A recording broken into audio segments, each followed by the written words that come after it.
District of Conservation is sponsored by the Committee for a Constructive Tomorrow, better known as CFACT. To learn more about our sponsor, head over to cfact.org. Thanks for listening to the program. The world moves fast. Your workday? Even faster. Pitching products, drafting reports, analyzing data. Microsoft 365 Copilot is your AI assistant for work. Built into Word, Excel, PowerPoint, and other Microsoft 365 apps you use. Helping you quickly write, analyze, create, and summarize. So you can cut through clutter and clear a path to your best work. Learn more at Microsoft.com/M365 Copilot. Nothing brings people together quite like Team USA at the Olympic Winter Games. From NBC Universal's iconic storytelling to the innovative technology across Xfinity and Peacock, Comcast brings the Olympic Games home to America, sharing every moment with millions. When Team USA steps onto the world stage, people aren't just watching, they're cheering together. This winter, everyone is all on the same team. Comcast, proud partner of Team USA. Welcome to District of Conservation. I am your host, Gabriella Hoffman. This podcast offers a sober examination into all things hunting, fishing, shooting sports, energy, environment, and the public policy surrounding it. And this podcast also specializes in original interviews that you won't hear elsewhere. Here's what I have for you today. It has been a monumental march here on the podcast, Washington, D.C. There's so much energy and conservation news. I'm not exaggerating when I'm calling this month monumental for many reasons.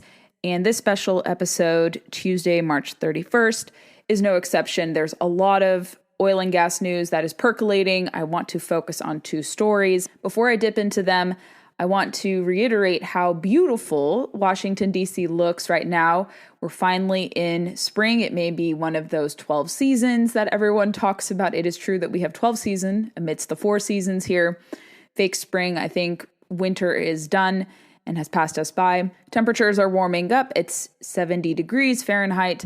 Flowers are in bloom. We have just reached peak cherry blossom bloom, and actually last week, March 27th, marked the over century. I think it's 114 years now since Japan and the United States first exchanged cherry blossoms planted in the tidal basin. And if you don't know, Japan actually gifted the United States recently 250 more cherry blossom trees. I believe they're Yoshino cherry blossoms, but there are a lot of varieties of cherry blossoms.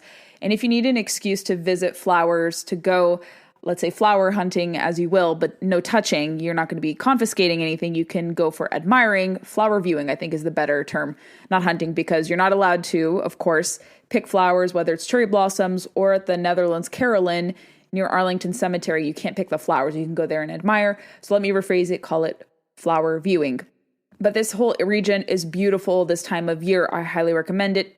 In terms of coming to visit, you have to see the tidal basin craziness, the National Cherry Blossom Festival, the tulips in bloom all over the place, and no better spot than our public lands governed by the National Park Service, National Mall, to view those. So come to the area if you have not made it out here to see it. Great, great, great stuff. Now to the more serious, not so sexy topics relating to oil and gas. I find these fascinating. This is to me, but a lot of people don't have the patience to examine and go into detail with these two stories, but I want to focus my efforts for this episode on an offshore California oil and gas operation restarting operations, Sable, and then also the convening of the so-called God Squad and the lifting of certain Endangered Species Act protections to allow for more oil and gas production, offshore oil and gas production in the Gulf of Mexico, the first time in 35 years. It deserves some spotlighting, and I'm going to try to calm some nerves about this story because people are talking that it's going to imperil a endangered whale that resides in the Gulf of Mexico, Gulf of America. And actually, if you need some context on the whale in question, I had Dylan Hubbard, a experienced captain who sits on various fishery boards in Southwest Florida, talk about this. And we're going to talk about the hypocrisy about caring about whales when it comes to oil and gas, but not so much offshore wind industrialization. So that will be talked about here. Let's start in my home state of California and this very noteworthy story. So California has basically forbid most offshore oil and gas drilling in concert with moratoriums that were predating certain climate directives before Jerry Brown, especially Gavin Newsom, took office and closed off more opportunities. California, as you know, used to be one of the biggest generators of oil and gas in the United States. It used to be responsible, I think, for 60 some odd % of exports. Now it's a net importing country. They're having to import energy from the Bahamas, Iraq, Amazon, Brazil primarily, Middle East, all these countries that are questionable and don't produce as clean of energy as us. And they're closing down nuclear power stations to add insult to injury. All the while claiming to go net zero. They're producing all this solar energy and they're having curtailments because they don't know what to do with it. So it's a totally messed up policy in my home state. Sorry to put it out there, but it really is messed up. This is what net zero does to your brain. And European countries are experiencing this same conundrum as well, the same paradox where they're phasing out or in the process of phasing out fossil fuels, so to speak, and they're having to import dirtier oil and gas and closing down nuclear power stations and even having to revert to coal, which is maligned unfairly. I don't believe it's a bad source. I think it's part of the equation for abundant, reliable energy. But the reason why you see Sable Offshore restarting operations is due to a executive order from the Trump administration, one of the early day executive orders. So from the New York Post, because the Bloomberg article is behind a paywall, so Sable Offshore is restarting oil sales through the Santa Ynez pipeline system as of this past weekend, marking the first time that the network has moved crude oil since a major spill idled operations over a decade ago. And I lived in Santa Barbara for a summer. I believe they had operations when I was living there. I was living there to intern at the Young America's Foundation, Reagan Ranch Center, 2010. So they were still operating at that time. So this would put the timeline back to 2015, 2016. So a little after I lived there. Beautiful place. They did have oil and gas operations, not scattered entirely across the California coast, but they had a couple offshore areas where they did it. So the Chairman and CEO Jim Flores hailed the development as a win for energy security. Quote, Sable is proud to announce oil sales through the Santa Ynez pipeline system to Chevron. In doing so, we are providing American oil from American soil through an American pipeline to an American refinery for American consumers and the U.S. military. The New York Post goes on to say that this milestone comes as Governor Gavin Newsom and the federal government remain locked in a high-stakes legal battle over the Trump administration overstepping its authority by using emergency powers to force the restart. Operations recommenced on March 29th, and this is me ad-libbing here, giving my take, filled from Los Flores Canyon to Pentland Station at a rate exceeding 50,000 barrels per day. New York Post estimates that roughly 66,000 full tanks of gas is the equivalent of that amount. And here's the reason why operations shuttered altogether and ceased. The company, which was founded by ExxonMobil, had all platforms. It has 3 offshore platforms, the Harmony, the Heritage, and the Hondo.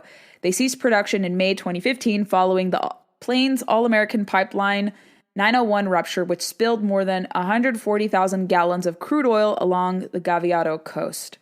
The pipeline failure halted transport for the Santa Barbara County platforms, according to the Center for Biological Diversity, one of the worst preservationist groups out there. Now, years later, Platform Harmony is producing around 22,000 barrels of oil per day. Meanwhile, the Bureau of Safety and Environmental Enforcement has completed its final pre-start inspection of Platform Heritage, clearing the way for operations to resume. The report also suggests that the Heritage platform will resume immediately with an output projected to surpass 30,000 barrels per day, according to Sable's press release.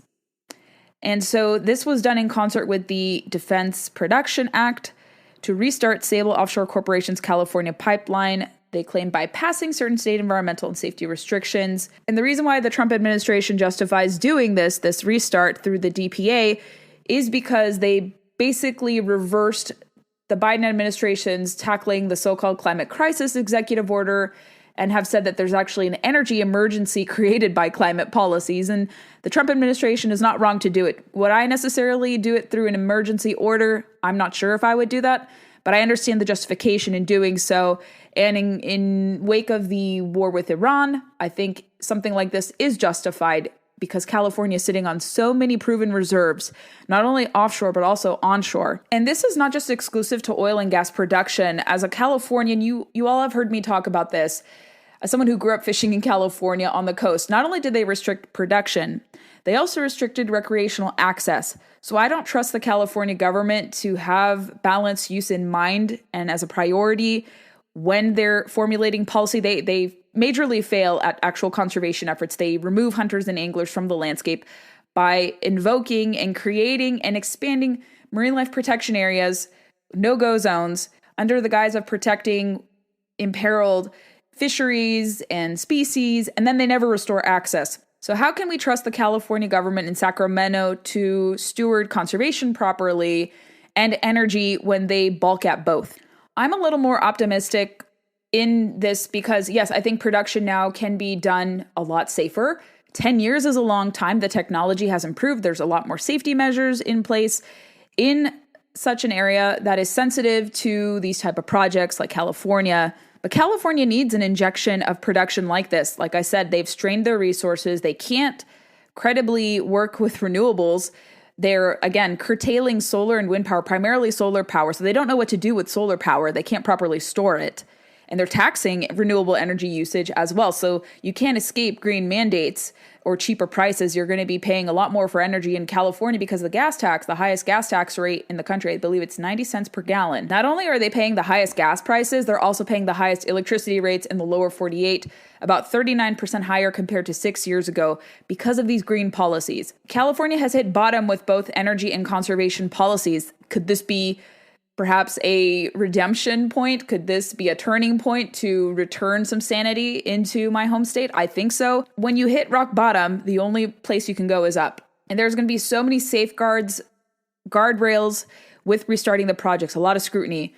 This might be held up in the courts, as some of the reports have suggested, because what environmentalist group does not like holding up energy projects in court, which could also stall future permitting reform talks, which leads me to this story here in the eastern United States about the God Squad convening and this announcement of involvement with the Department of War, formerly Department of Defense, Department of Interior, Ag, all these cabinet secretaries convening for the first time in 35 years to exempt oil and gas production, so to speak, of environmental protections, namely Endangered Species Act protections for things like rare whales in the Gulf of America, formerly Gulf of Mexico.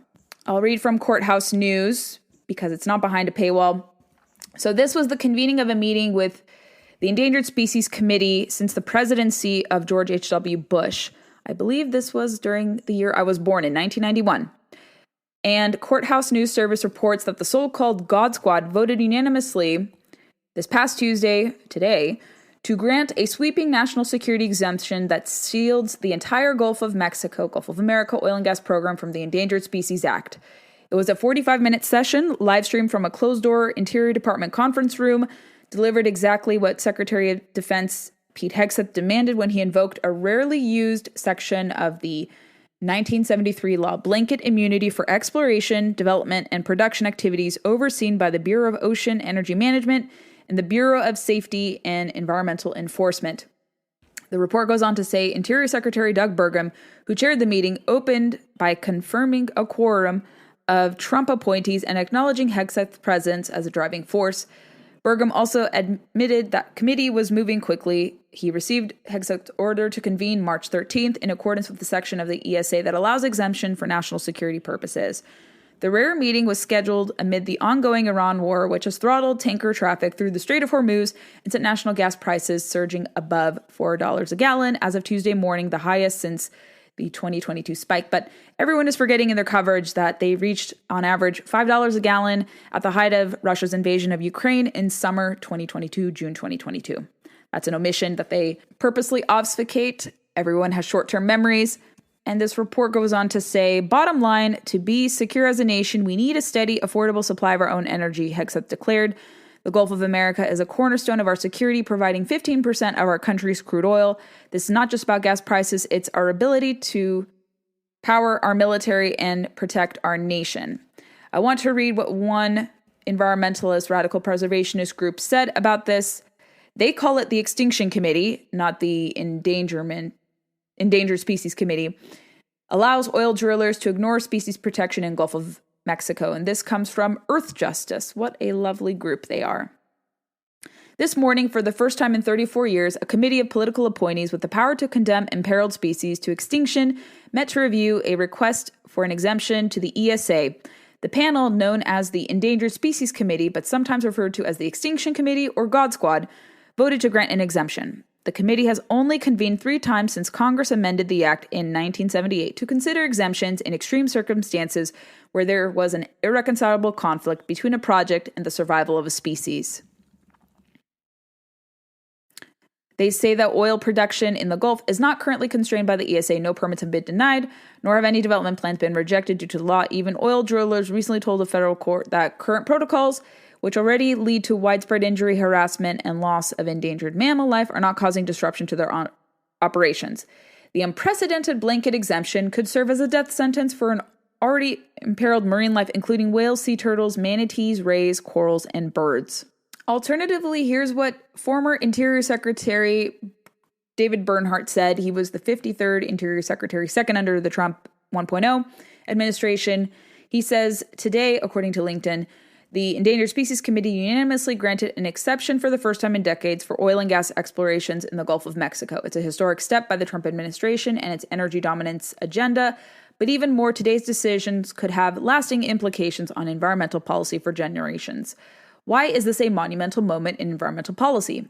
The White House convened a meeting of the Endangered Species Committee, often called the God Squad.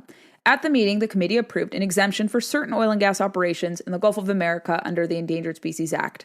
This was based upon a determination by the Secretary of War that this action is necessary for national security purposes. The committee rarely acts. It has only acted just a handful of times since 1978. Notably, the national security exemption has never been invoked since it was included in the amended ESA because no previous secretaries have deemed it necessary. Linking Gulf of America oil and gas operations to national security has long been a rhetorical talking point. Today, it became a substantive one. By invoking the national security exemption, the Trump administration is bypassing the usual operation of the ESA, and some will rage, but the exemption exists in law. He says, bottom line, the long-term challenges surrounding the ESA and oil and gas development in the Gulf of America have reached an unprecedented point of conflict.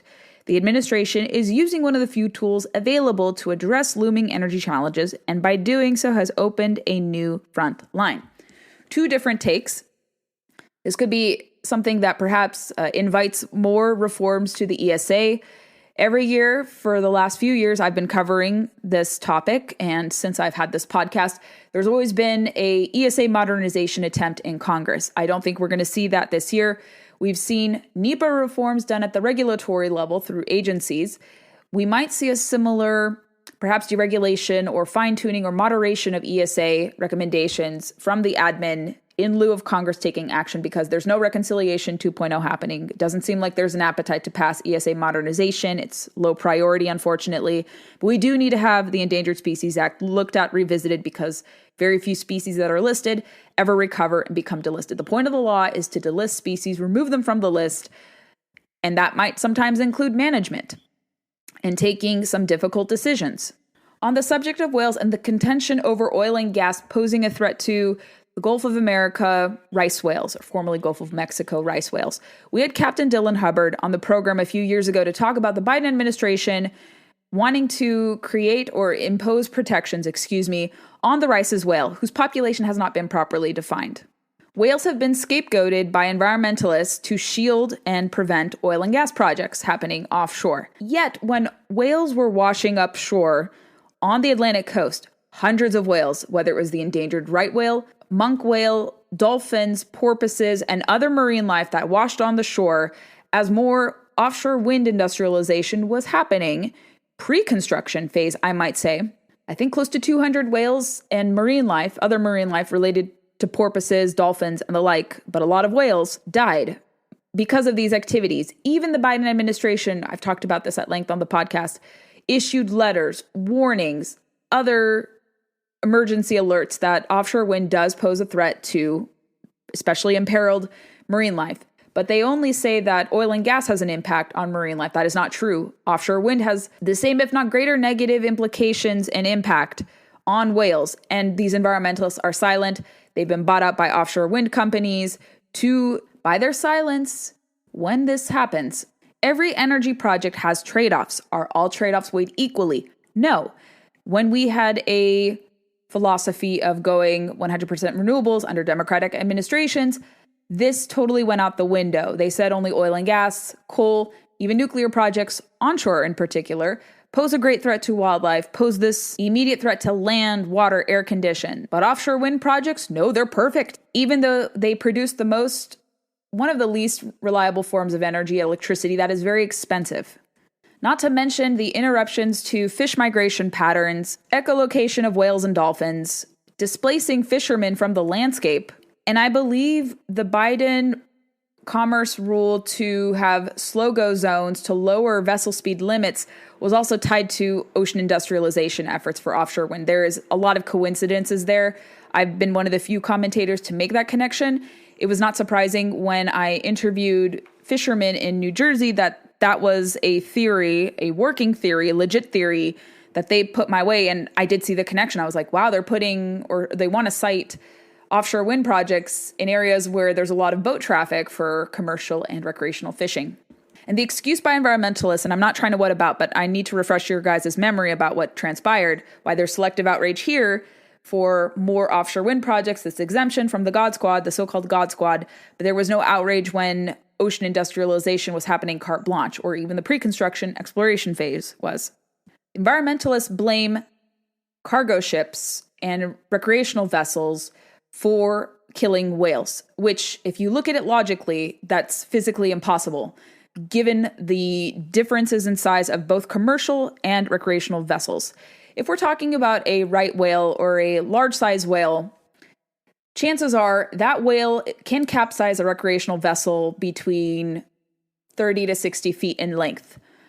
A cargo vessel on the commercial side, similarly like a recreational vessel, does not want to have conflicts and interactions, negative interactions in particular, with whales, endangered whales, because under the ESA and the Marine Mammal Protection Act, you will get heavy fines if you are found to deliberately or not deliberately harm marine life in the United States.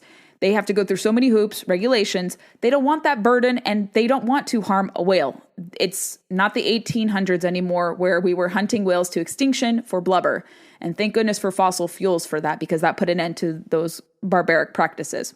So the left, under the Biden administration, these environmental groups, legacy groups, were claiming that it was these vessels that were bringing about the demise of whales, when it was actually verifiably the sighting and pre-construction activities of offshore wind that was disrupting their communication, radar interference, and so much more that brought about the demise of it. Because what else can explain it? They didn't find any evidence of in the post-mortem discoveries, and they actually withheld a lot of the post-mortem reports because they didn't want to expose that it wasn't vessels, but it was actually offshore wind activities, ocean industrialization activities, that explained why so many whales, hundreds of them, were dying, especially between 2023, 2024, into early 2025. So this selective outrage over this exemption for ESA, to me, screams hypocrisy by this bunch, because they will turn a blind eye to bad environmental projects. They will oppose good, actual clean energy environmental projects like nuclear power plants. You will find Earth Justice, CBD, all these legacy groups saying no nuclear because nuclear is terrible, but they will totally greenlight and support and take money from offshore wind and even onshore solar projects to have these projects go forward, even though their environmental footprint is far worse than a nuclear project would be, geothermal project would be, coal, natural gas plant. Will this exemption by the Endangered Species Committee lead to a carte blanche destruction of imperiled species in the Gulf of America? I don't see that happening, because you also have to remember, as I talked about last summer, how many of you are familiar or recall the Rigs to Reef program? So when platforms are decommissioned, oil and gas platforms offshore are decommissioned, what happens to those platforms?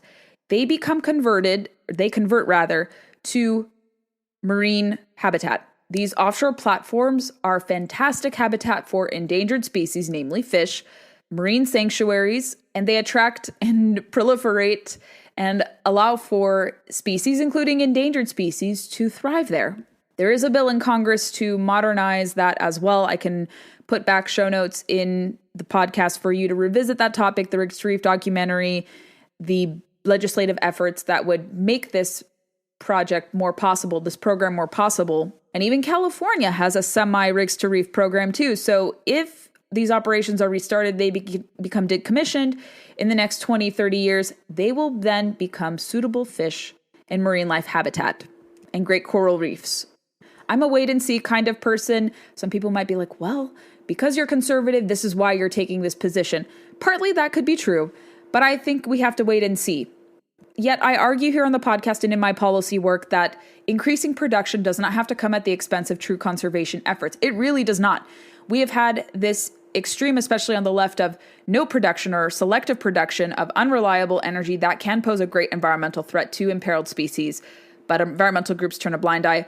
Or we've had an even more extreme, but more yet fringe movement on the right. Not very much happening these days, but there are some loud voices that argue for this production carte blanche, no consideration for the environment. Those voices are increasingly rare and people want balanced use. That's what I argue for here, because I do believe conservation is conservative. And if you produce more energy here at home, you are reducing your environmental footprint because you're able to monitor emissions. You're able to control your operation. You're not importing dirtier technology, dirtier energy from countries that don't have the same practices and rules that we do. Companies also want to have buy-in with their community, especially coastal communities, if we're talking about both California, Santa Barbara, and the Gulf of America. There's an incentive by these oil and gas companies, and you do see this in the Gulf of America, to work in concert with the local community to mitigate their impact as much as possible, because a lot of these people who work in oil and gas like to go fishing and hunting too, but specifically to these offshore activities, you will find no more avowed conservationists, especially on the recreational angling side, than those who work on these offshore rigs and platforms. Trust me, they exist. I've met a couple of them. They're out there. They're telling their stories. It's not convenient to the environmentalist narrative, yet they do exist, and you can find them working in industry. They have a vested interest, not only to preserve their livelihoods, but also to protect their surroundings. That's why I don't think the Trump administration is deliberately trying to ruin this, because you have rigs to reef, you have conservation measures in place, but you do need some sort of streamlining of projects because, again, where's Congress? Congress is not greenlighting permitting reform. The regulatory side is. Where's Congress? They're on vacation for 2 weeks. Could this force Congress to come back, prioritize ESA reform, reforming a lot of these decades-old environmental laws to bring them into the 21st century?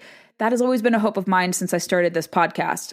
It's a wait-and-see kind of situation. I tend to be calm and rational when I read these kinds of things because a lot of the narrative is purposely framed to make the admin look bad on the one hand, and two, there's no nuance in these discussions, which is why this podcast was started and why I like to talk about these subjects.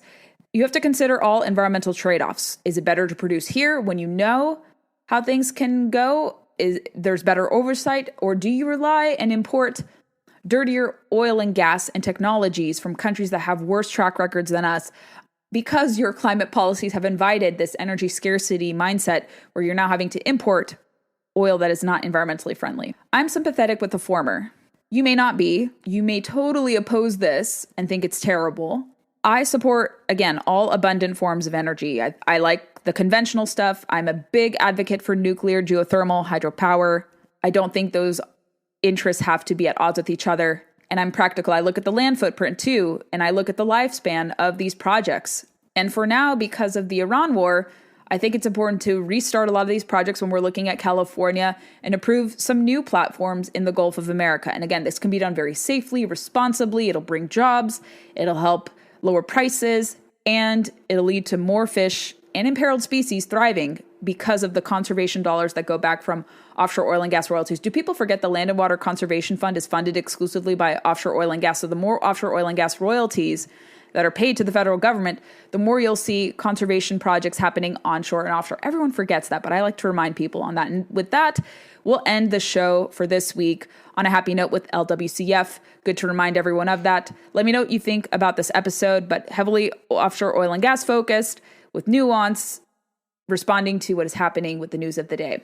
If you enjoyed this installment of District of Conservation, I would love to know your feedback. Send it my way. Please be sure to leave us reviews on Apple, Spotify, or wherever podcasts are played, and also check us out on Facebook, Instagram, and Twitter to never miss a beat nor a guest announcement. Thanks so much for listening to District of Conservation. I hope you have a wonderful day, and please share the podcast to those who may be interested in learning more about these critical natural resources, environment, energy issues.